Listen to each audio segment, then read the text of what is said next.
हमारे सपने सच हो इसके लिए ज़रूरी है कि हम सेहतमंद हो।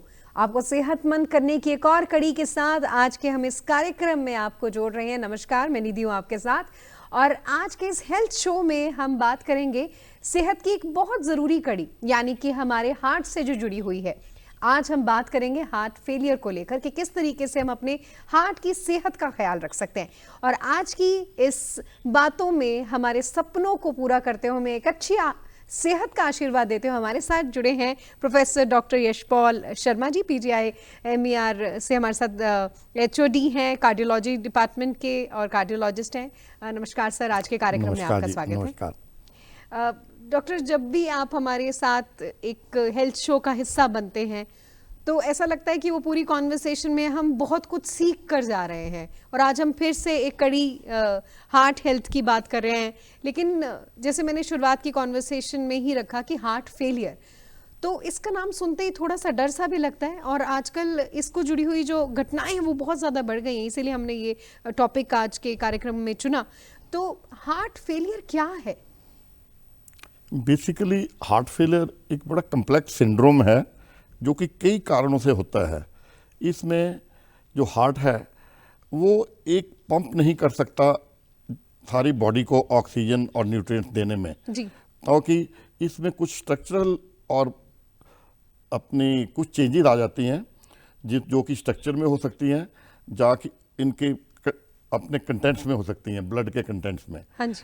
तो बेसिकली जब ये बॉडी को ऑर्गन ऑक्सीजन नहीं दे सकता तो हर सेल ऑफ द बॉडी, हर ऑर्गन ऑफ द बॉडी, इसमें ऑक्सीजन की डेफिशिएंसी हो जाती है और साथ में एक किस्म की सारी वीकनेस शुरू हो जाती है।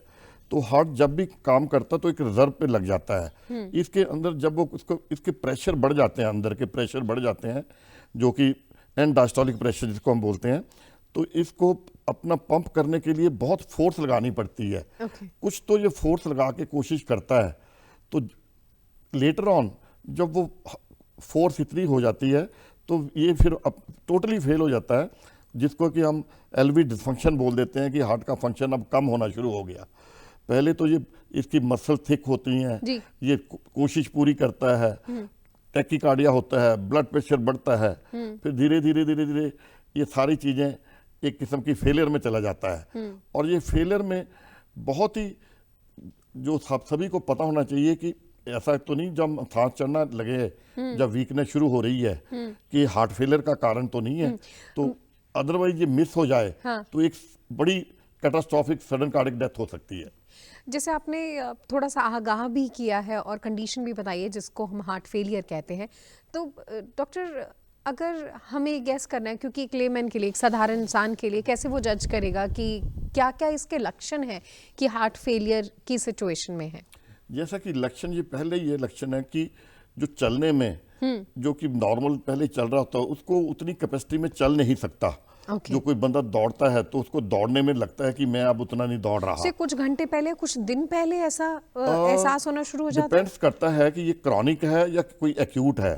अगर क्रॉनिक, जैसे कि किसी भी क्रॉनिक कॉज से हो, हाइपरटेंशन है, क्रॉनिक इस्कीमिया है, कोई और एनीमिया है, ऐसे है, तो कई इसके कारण बहुत ज़्यादा है। बेसिकली इसमें सारी कार्डियोलॉजी के कॉजेज ही आ जाते हैं, क्योंकि जब भी हार्ट फेल होता है या तो एक्यूट होता है या क्रॉनिक होता है। तो एक्यूट में तो जैसे कि एकदम हार्ट फेल हुआ जो कि एरिथमिया, मायोकार्डाइटिस, कई चीज़ों से होता है, जो इन्फेक्शन हो जाए, मसल में हो जाए, ब्लड सप्लाई बंद हो जाए, हार्ट अटैक हो जाए, तो उसमें इमीडिएटली एक्यूट हार्ट फेलियर, जिसको हम एक्यूट कार्डियोनिक शॉक भी बोल देते हैं।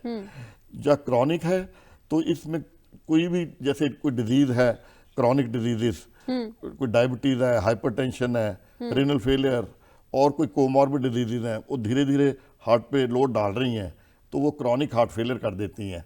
जैसे इवन लंग्स की प्रॉब्लम है तो वो एक किस्म का राइट हार्ट में प्रेशर डाल के राइट हार्ट को फेल कर देती हैं, कुछ लेफ्ट हार्ट को फेल करती हैं, कुछ दोनों हार्ट को फेल कर देती हैं। तो इसमें सिम्टम जो है उसमें एक वीकनेस शुरू हो जाए, एक सांस चढ़ना शुरू हो जाए, और जो नॉर्मल कैपेसिटी कर रहा है अकस्टम्ड को, उसमें अगर नहीं कर सकते, कुछ एज के अकॉर्डिंग तो थोड़ी सी कैपेसिटी कम होती है, बट पर्सन को पता लग जाता है कि मैं पहले इतना चलता था, अब इतना चलने से मेरे को सांस चढ़ रहा है, तो वो उतनी कैपेसिटी में, क्योंकि ब्रेन बहुत इंटेलिजेंट है, वो मतलब कम करना शुरू कर देता है। बट वो जैसे ही वो कम करना शुरू करे, जब कोई क्रॉनिक हार्ट फेलियर में, उसे इमीडिएटली एक बार अपना चेकअप जरूर करा लेना चाहिए, जिसमें कि सारी इकोकार्डियोग्राफी से, ईसीजी से और बाकी सारे ब्लड के टेस्ट से, कि आपका कोई बीएनपी तो नहीं बढ़े हुए, कोई और टेस्ट अब नॉर्मल तो नहीं है, तो उससे पता लग जाता है कि हार्ट फेलियर शुरू हो गया। आजकल बड़े अच्छे टेस्ट आ गए हैं जो कि इमीडिएटली बहुत ही एक्यूरेसी से हार्ट फेलियर को डिटेक्ट कर लेते हैं। जी डॉक्टर पॉल, जैसे आपने बताया कि समवेयर जो हमारे डेली रूटीन हम कर रहे हैं या एज फैक्टर के रीजन से, उसमें हम थोड़ा स्लो हो जाते हैं या उतने पोटेंशियल से नहीं कर पाते, ये वन ऑफ द रीजन हम खुद को सेल्फ एग्जामिन जरूर करें। अगर ऐसा कुछ होता है तो अपना हम टेस्ट जरूर कराएं एक्सपर्ट डॉक्टर के साथ जुड़े। अब एक सवाल दिमाग में आ रहा था कि जैसे आपने बता दिया कि ये कुछ लक्षण हैं जिसके बारे में हमें आगाह रहना चाहिए। दूसरा, जैसे आपने बीच में कॉन्वर्सेशन के मेंशन किया था हाई बीपी, तो क्या ये बहुत बड़ा घटक है ये हार्ट फेलियर का, या और भी रीजंस हैं? हाई बीपी और भी बहुत सारे हैं, लेकिन हाई बीपी एक बहुत ही इंपॉर्टेंट कॉज है हार्ट फेलियर का, क्योंकि कईयों को पता ही नहीं लगता ब्लड प्रेशर है, कई ब्लड प्रेशर डिटेक्ट ही नहीं कराते, इवन जो डिटेक्ट कराएं वो कंप्लायंट ही नहीं होते। अबाउट 50% ऑफ द पेशेंट जो हैं वो पूरे कंप्लायंस ड्रग की होती नहीं है, फिर अगर होती है तो रेगुलर फॉलोअप नहीं है। तो एक हाइपरटेंशन बहुत ही इंपॉर्टेंट कॉज है जो कि हार्ट फेलियर मेजॉरिटी ऑफ जिसमें एडल्ट में ये करता है। और इससे फिर आगे हार्ट अटैक भी होते हैं और भी एरिथमिया भी हो जाते हैं। तो हाइपरटेंशन को बड़े अर्ली स्टेज में डिटेक्ट करना चाहिए, बीपी चेक करते रहना चाहिए, और स्कूलों में बाद में इसका फ्रीक्वेंट चेकअप करके अगर ब्लड प्रेशर ज़्यादा है बॉर्डर लाइन, तो सारी डाइटरी प्रिकॉशन, सॉल्ट की दिस वन वो शुरू कर देनी चाहिए। वैसे भी सॉल्ट कम लेना चाहिए, जो कि ऑयल वगैरह सॉल्ट, जैसे कि अब तो हमारे प्राइम मिनिस्टर साहब भी कह रहे हैं ऑयल कम करो। बेसिकली एक ओबेसिटी बड़ा कॉज है, obesity, hypertension, diabetes, renal failure, ये 3-4 कॉज ऐसे हैं कि जो कि मेजॉरिटी ऑफ के हार्ट फेलियर का कॉज बनते हैं। तो इनको बड़े ही तरीके से करना चाहिए। और साथ में अनीमिया एक बहुत ही वो था, जैसे कि मैंने पिछली बार भी बताया था कि अनीमिया की वैल्यू ही गलत निकली किताबों में।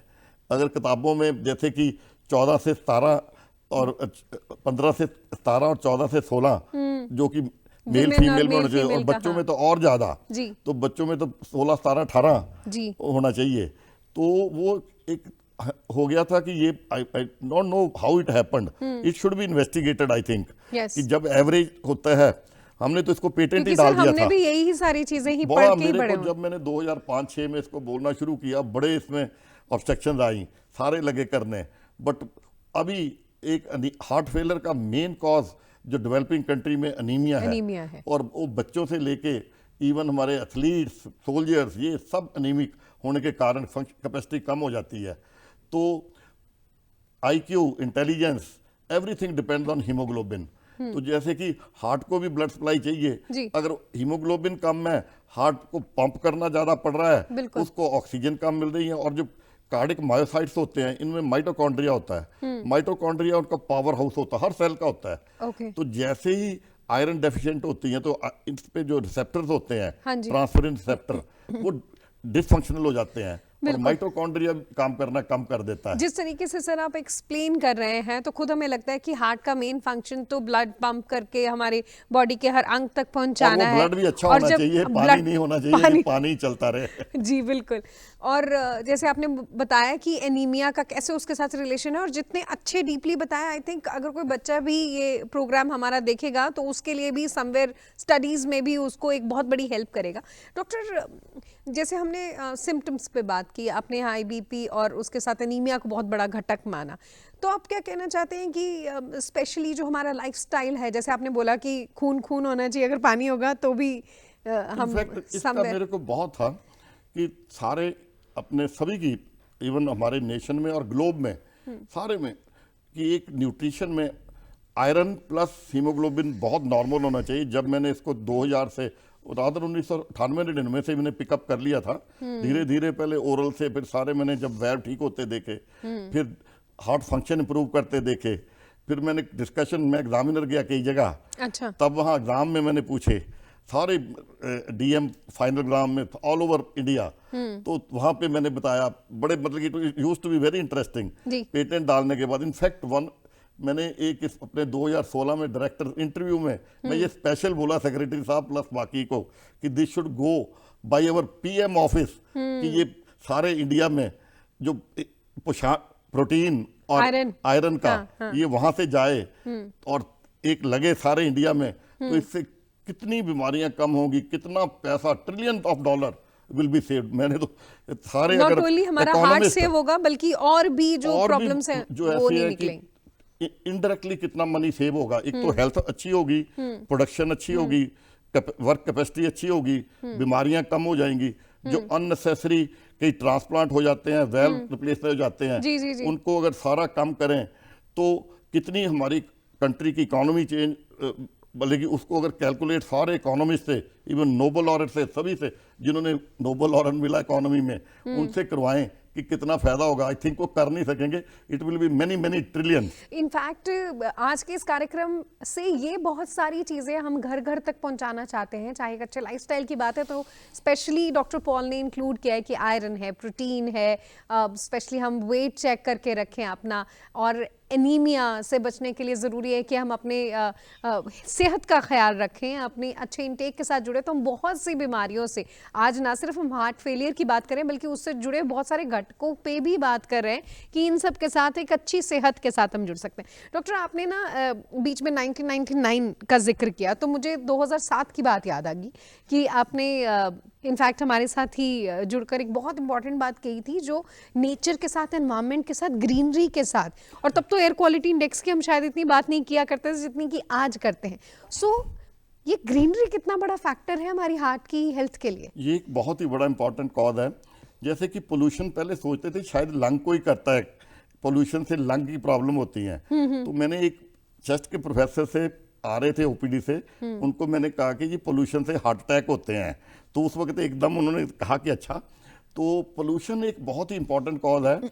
तो उसके बाद में मैंने सारा की, जब जो हमारी पेट्रोल की, डीजल की गाड़ियां चलती हैं, इनके पोल्यूशन कैसे निकलते हैं, इनमें कितने कार्सिनोजेनिक भी हो सकते हैं, जिनमें से कुछ हार्ट अटैक करते हैं, कुछ कैंसर भी कर सकते हैं। तो ये ग्रीनरी नेचर एनवायरनमेंट का था कि जो अपने चंडीगढ़ के पार्क हैं, ये सारी चीज़ें हैं, अगर इनमें हम ग्रास, प्लांटेशन, फ्लावर्स लगाएं तो उनसे पोल्यूशन कितनी कम होगी और लोगों को सैर करने के लिए वो मिलेगा, जगह मिलेगी, बच्चों को खेलने के लिए मिलेगा, मोटिवेशन होगी, और इनमें प्लांटेशन की ग्रीनरी भी मेंटेन रहे। जैसा कि मैंने देखा कि जब प्रूनिंग करते हैं जो इनकी, तो इतनी प्रूनिंग कर देते पत्ता दिखता ही नहीं कोई, तो इसकी हाइट ज़्यादा रखनी चाहिए और मिनिमल प्रूनिंग करके, ताकि ग्रीनरी मेंटेन रहे। और इनको एडिक्वेट वाटरिंग, और जो नर्सरीज हैं, नर्सरीज में सारा एक ऐसा मॉडल बनना चाहिए कि तब सबको वहाँ से प्लांट मिले, फ्लावर्स का मिले, सीड्स मिले, ट्रेनिंग मिले, बच्चों को मिले प्लांट्स की, तो कि प्लांटेशन मैक्सिमम हो। अगर प्लांटेशन मैक्सिमम होगी, एयर क्वालिटी इंडेक्स बहुत ही बेटर होगा, और हार्ट अटैक, हार्ट फेलियर ये सिग्निफिकेंटली कम हो जाएंगे, जो कि एनवायरनमेंट रिलेटेड होते हैं। बहुत सवाल भी हमारे पास है, जवाब भी हमारे पास है। ज़रूरी है कि उस जवाब को हम आसपास ही ढूंढें और कहीं अपने आप में भी ढूंढें, समवेयर प्लांटेशन आसपास भी, और इनफैक्ट आप अपने घर में भी इको फ्रेंडली प्लांट्स के साथ, जो कि इंडोर प्लांट्स हैं, उनका भी ये साथ पा सकते हैं। और समवेयर चंडीगढ़ में तो हम ग्रीनरी देखते हैं। ये कार्यक्रम के साथ अगर आप जहाँ कहीं से भी जुड़ रहे हैं तो ज़रूरी है कि हम आसपास इस ग्रीनरी का साथ ज़रूर अपनाएं। डॉक्टर, एक और इम्पॉर्टेंट फैक्टर है एक्सरसाइज, अगर रिजीम की, जैसे आपने लाइफस्टाइल के बारे में, खान पीन के बारे में भी हमें बताया, तो अगर हम एक्सरसाइज की बात, चाहे जिमिंग की बात है, योग प्राणायाम के साथ जुड़ने की बात है, वॉक करने की बात है, कितना इंपॉर्टेंट है हमारे लिए गुड हार्ट हेल्थ के लिए? एक्सरसाइज बहुत ही ज़रूरी है। जैसा कि मॉर्निंग वॉक है, इवनिंग वॉक है, ये प्लस बाकी एक्सरसाइज है, ये हार्ट के लिए बहुत ही अच्छी हैं। अगर इनको छोड़ दो तो बॉडी की डीकंडीशनिंग हो जाती है, नॉर्मल भी बंदा सांस चढ़ना शुरू हो जाता है उनका, क्योंकि बॉडी की, मसल्स की, हार्ट की, सबकी डीकंडीशनिंग हो जाती है। जी, तो इसलिए हर आदमी को एक्सरसाइज बहुत ज्यादा जरूरी है करना, किसी न किसी जरूरी रिजीम के साथ जरूर जुड़े। बहुत जरूरी है एक्सरसाइज करना। और एक्सरसाइज का इतने फायदे हैं, उससे आपका ब्लड प्रेशर ठीक रहता है, पल्स रेट ठीक रहती है, आप नेचर से कनेक्टेड रहते हैं। मॉर्निंग में जब एक्सरसाइज सैर करो तो बहुत ही अच्छा लगता है।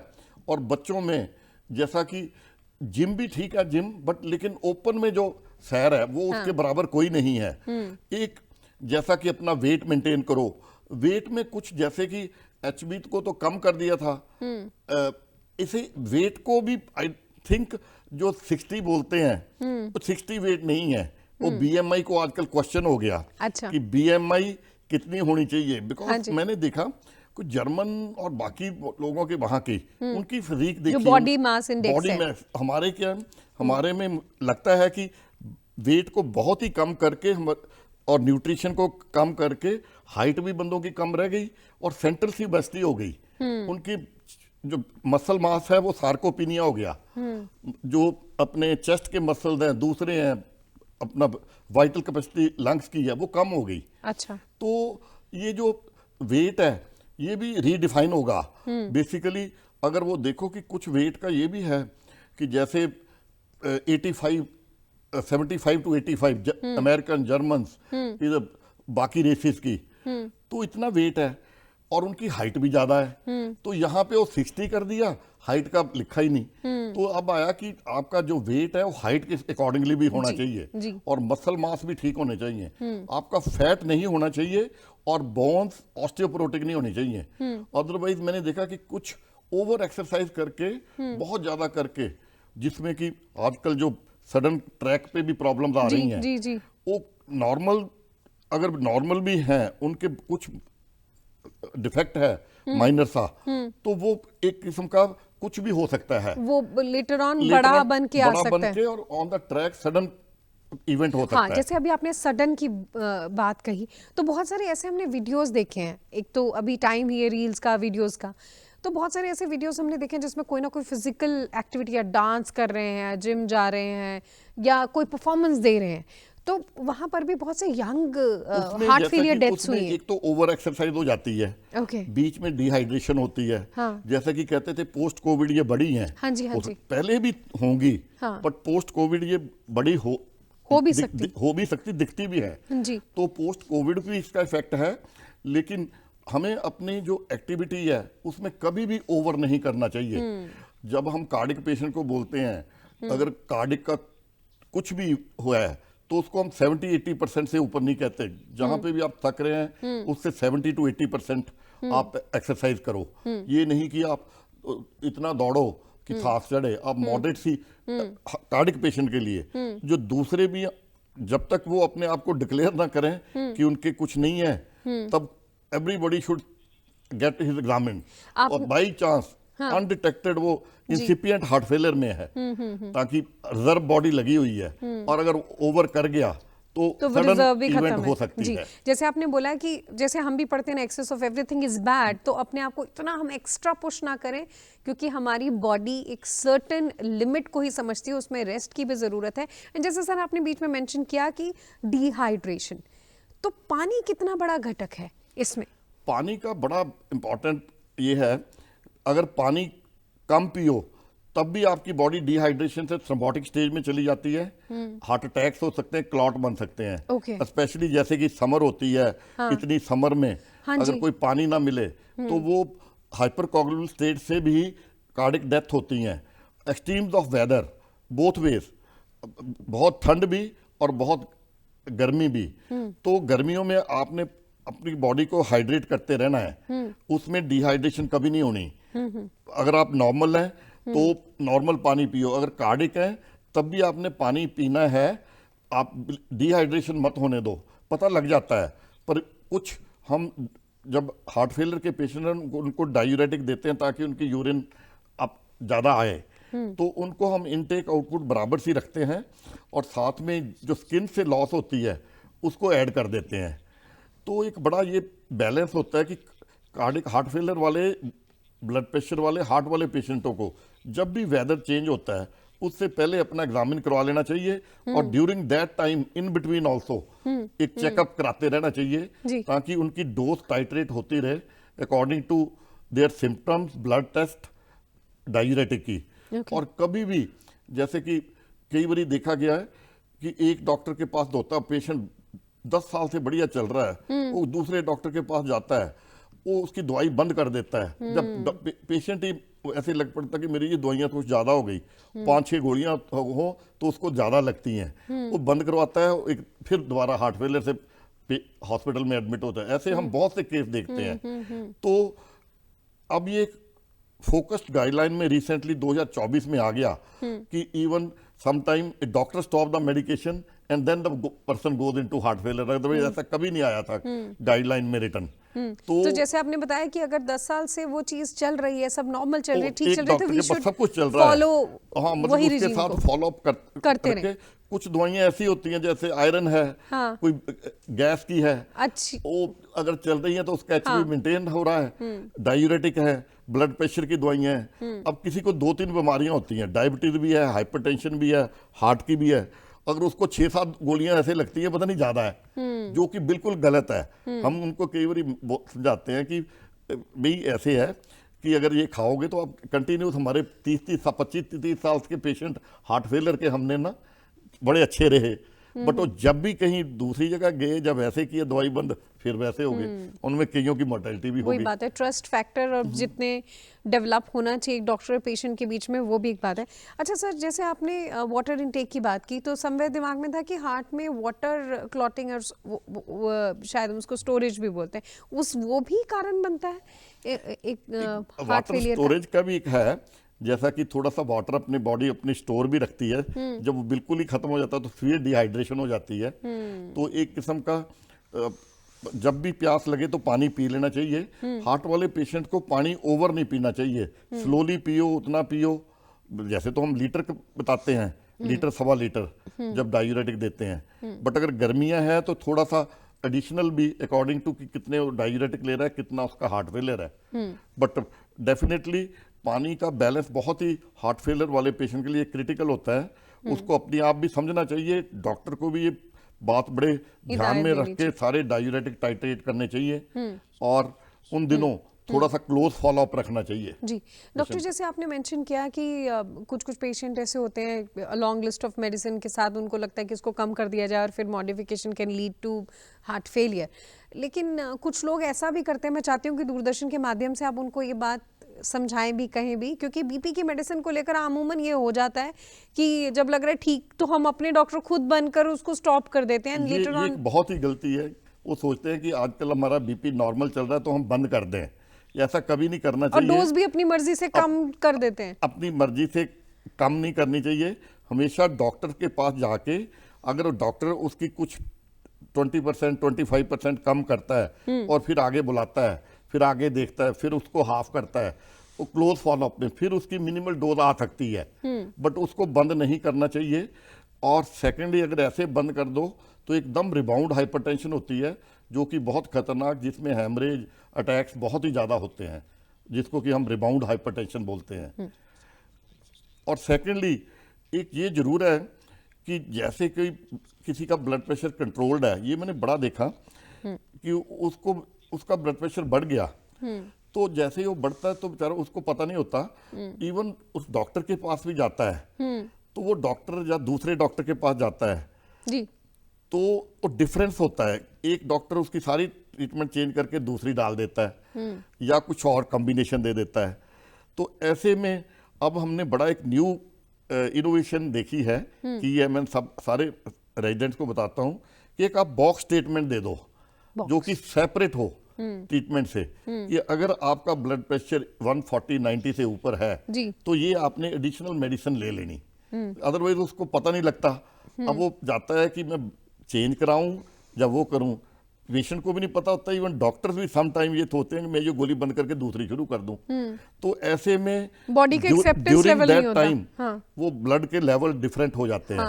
जब नई डोज है उसको आगे 2-3 दिन लगते हैं, जो पुरानी डोज है उसके कम आ जाते हैं जी। तो उन दिनों बीपी का भी प्लस कभी कंट्रोल हो भी नहीं सकता मेरे हिसाब से। That is a crucial thing. Strategy से बिल्कुल। इवन डॉक्टर के पास जाते भी रहो, बट अगर बॉक्स स्टेटमेंट है कि ये सिंपल मेडिसिन की ब्लड प्रेशर की ये वाली छोटी सी गोली आपने हाँ। मिनिमम डोज ये ले लेनी, और उसके बाद में डॉक्टर को दिखा लो और बढ़ा लो, ताकि कुछ पेशेंट भी इंटेलिजेंट हो कि उसने अपनी ब्लड प्रेशर को किस तरीके से टाइट्रेट करना है। बिल्कुल। और सेकेंडली ब्लड शुगर ऐसे ही डायबिटिक का है, हाँ। कि उसकी अगर थोड़ी सी डायबिटीज ज्यादा रह रही है तो वो थोड़ी सी आधी गोली या समथिंग उसको इसका बता दो कि ये ऐड ऑन कर लेना, हाँ। जो कि धीरे एक बार बढ़ा के तब फिर अब वापस भी डॉक्टर इमरजेंसी नहीं पड़ेगी। डॉक्टर पेशेंट का एक बहुत क्लियर और एक दूसरे को समझने वाला ही ये रिश्ता है, और इसको ही समझने की हमें बहुत ज़रूरत है।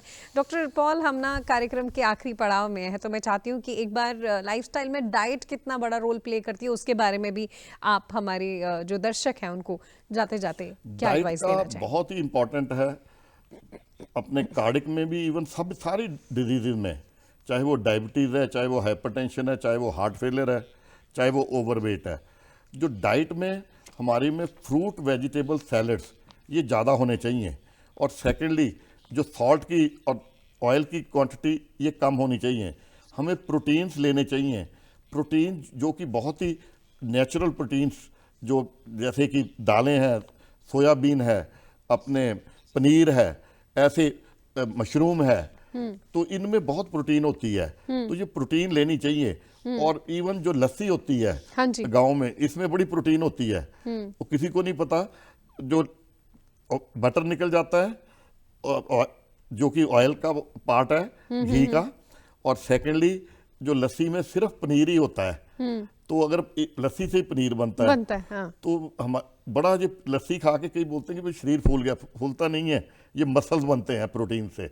तो कि एक बड़ी अच्छी ये है कि वैसे लस्सी बहुत ही अच्छी चीज है, तो जिसको कि प्रमोट होनी चाहिए गर्मियों में, और अदरवाइज ऑल्सो न्यूट्रिशियस है, तो ऐसी चीजें मतलब कि लेनी चाहिए।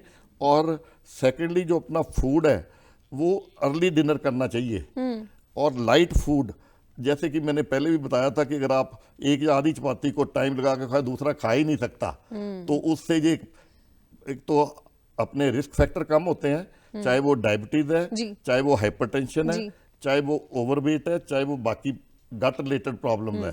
तो प्रॉपर्ली च्यू करके हम फूड एंजॉय करें। आप एक रोटी को 10 मिनट में लगाओ तो दूसरी खा ही नहीं सकता बंदा, सैलड और सलाद और वो ले ले, तो चाहे कितना भी 5 रोटियां 6 रोटियां खा, तो इससे तो ग्लोबल हंगर ऑफ का हमने कंसेप्ट दिया था उस वक्त। तो एक बहुत ही अच्छा है कि आप फ्रूट जब खाओगे, वेजिटेबल खाओगे, ग्रीनरी होगी, तो उससे एनवायरनमेंट का भी हार्ट में उसका डायरेक्ट वो है। अगर आप नॉन वेजिटेरियन खाओगे तो उसका अपोजिट है। तो बेसिकली वेजिटेरियन डाइट का बहुत ही ज्यादा आ गया कि ये हार्ट फ्रेंडली है, नॉन कार्सिनोजेनिक है, और फाइबर ज्यादा है। और डॉक्टर, आपकी ये सारी बातें हमारे हार्ट फ्रेंडली भी रही हैं, नेचर फ्रेंडली भी रही हैं। आज हमारे साथ प्रोफेसर डॉक्टर यशपाल शर्मा जी जुड़े PGI-MER के साथ, और आज के इस सेहत से जुड़े हुए कार्यक्रम को आप देख सकते हैं DD चंडीगढ़, DD पंजाबी और DD हरियाणा के साथ जुड़ते हैं। हमारे YouTube पेज के साथ भी आप ज़रूर जुड़ें, और अगले एक और कार्यक्रम के साथ हम सेहत से जुड़ी हुई इन बातों की कड़ी को और आगे जोड़ेंगे। नमस्कार, मैं निधि रही हूँ इस कार्यक्रम में आपके साथ। नमस्कार।